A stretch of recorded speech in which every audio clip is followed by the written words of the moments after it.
Hola a todos. Hoy nuevamente tendremos una especie de experimento tecnológico relacionado con el aumento de la potencia de un power bank común. Sé perfectamente que habrá personas que dirán, ¿para qué? Es más fácil comprar uno más potente, no tiene sentido, y así sucesivamente. Responderé a esta pregunta de inmediato. Tiene sentido. Al menos para mí. Ya que la modificación lleva como mucho media hora y no requiere ningún gasto. Y al final obtenemos un power bank cuya potencia es el doble de lo que era originalmente. Y, otro punto. Aumentamos, de hecho, la corriente de salida y la potencia del power bank en general. No confundir esto con la capacidad. La capacidad se incrementa simplemente añadiendo baterías. No las tocaremos. Toda la modificación afectará solo a la parte electrónica del dispositivo. Tengo un power bank con una capacidad de 23A. Fue comprado sin baterías. Las añadí más tarde. Las baterías son de portátiles, pero las más nuevas que tenía en ese momento. 10 celdas, con una capacidad media de cada una de aproximadamente 2300 mAh. El power bank tiene 3 salidas USB, y todas están en paralelo. En general, la corriente máxima que puede proporcionar en la salida es de alrededor de A. Esto es suficiente para cargar un smartphone moderno, pero si conectas dos al mismo tiempo, el power bank se apagará. Necesito aumentar la corriente de salida al menos a 4A. Esto será suficiente para cargar dos smartphones, quizás incluso tres. El power bank es bueno, lo he probado. A diferencia de las opciones baratas, aquí se ha instalado una placa convertidora muy decente con alta eficiencia y polígonos masivos. Para disipar el calor. Sí, solo proporciona 5 voltios. No hay rastro de Type-C aquí, pero para la mayoría de los teléfonos es perfectamente adecuado. Por eso, creo que vale la pena trabajar con él. En cuanto a los controles, solo tenemos un botón. También hay un indicador de carga de la batería, 3 salidas USB para conectar dispositivos y un puerto micro USB para cargar el propio power bank.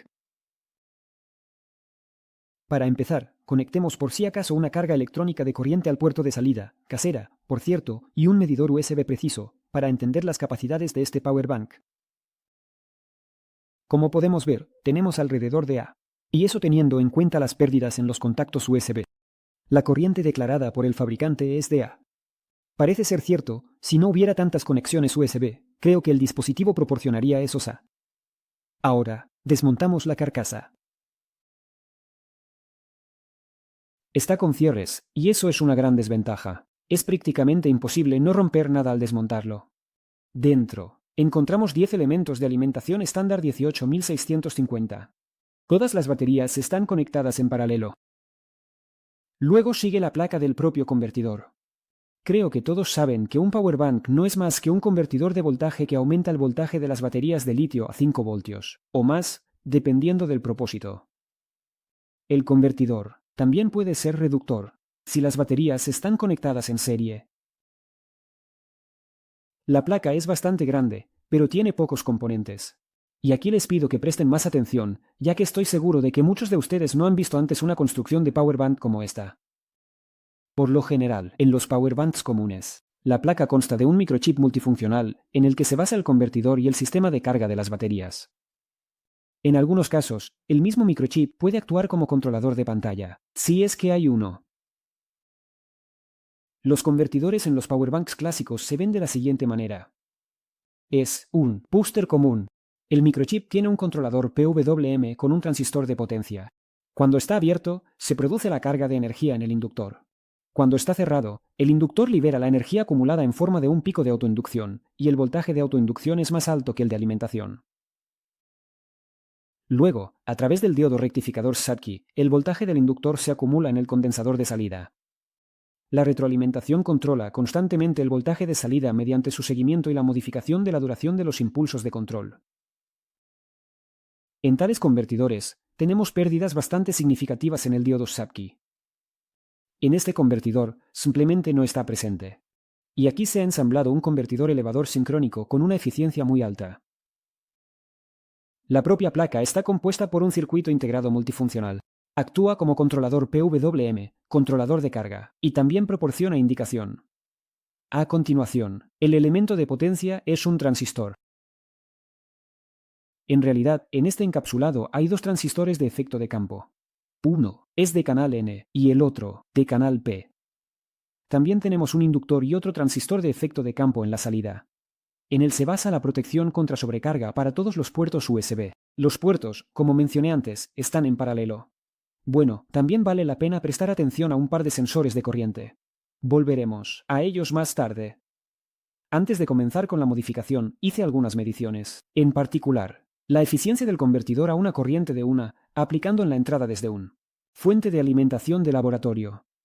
Como podemos ver, en la entrada, tenemos un consumo de en la salida V. La eficiencia es de alrededor del 88% y es un valor alto, considerando las pérdidas en los contactos. Sin considerar estas pérdidas, creo que la eficiencia superaría el 90%. Después de la modificación, realizaremos la misma prueba para entender si, por casualidad, no hemos empeorado la eficiencia del convertidor. Tomé un oscilograma de la puerta del transistor de canal N. Como podemos ver, el convertidor funciona a una frecuencia de alrededor de 200 kHz. El ciclo de trabajo es del 20%, ya que el feedback está funcionando. A medida que aumenta la potencia de salida, este parámetro aumentará. Necesitamos reemplazar el inductor y burlar la protección de corriente. Posiblemente reemplazar los transistores de efecto de campo indicados. Después, desoldé los componentes, el inductor y los transistores de efecto de campo. El inductor debe ser reemplazado al 100%, ya que está bobinado con alambre y físicamente no puede soportar las corrientes que necesitamos, pero con el conjunto de transistores de efecto de campo me apresuré. Se puede intentar también con él. Es un conjunto bastante potente.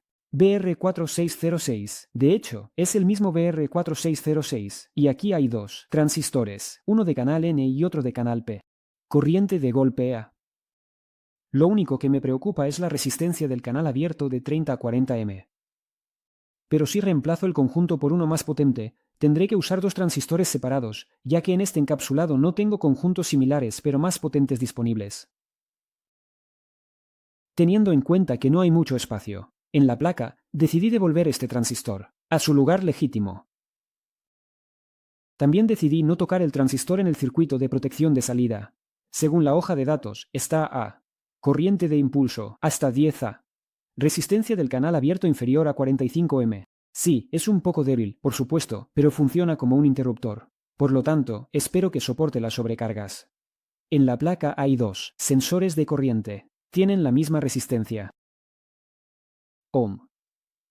De manera experimental, reduje su resistencia a la mitad. Luego medí la inductancia del estrangulador original y fue de 5 microhenrios. Tomé un núcleo de hierro en polvo como este y enrollé un nuevo estrangulador. Tamaños del núcleo. Ahora frente a ustedes. El bobinado se hizo con un cable doble de La inductancia es la misma que en el caso del estrangulador original. Soldamos todos los componentes en la placa. El estrangulador tuvo que ser adaptado de alguna manera. Limpiamos la placa de flujo y verificamos la calidad de la soldadura. Después de todas estas manipulaciones, encendemos el convertidor, pero lo conectamos no a las baterías, sino a una fuente de alimentación de laboratorio, en la que es recomendable limitar la corriente a 100 mA. Si la placa se enciende en modo normal y no se observa ninguna corriente elevada, se puede conectar a las baterías. Pero, antes haré medición de la eficiencia. Antes de la modificación, con una corriente de salida de una, la eficiencia fue del 88%. Después de la modificación, en las mismas condiciones, la eficiencia es aproximadamente del 86%. No se observan deterioros significativos.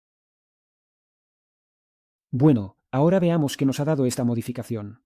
El máximo de corriente antes de la modificación, recuerdo que era alrededor de A. Corriente de 2A. El voltaje de salida es estable en 5 voltios. Actual. A.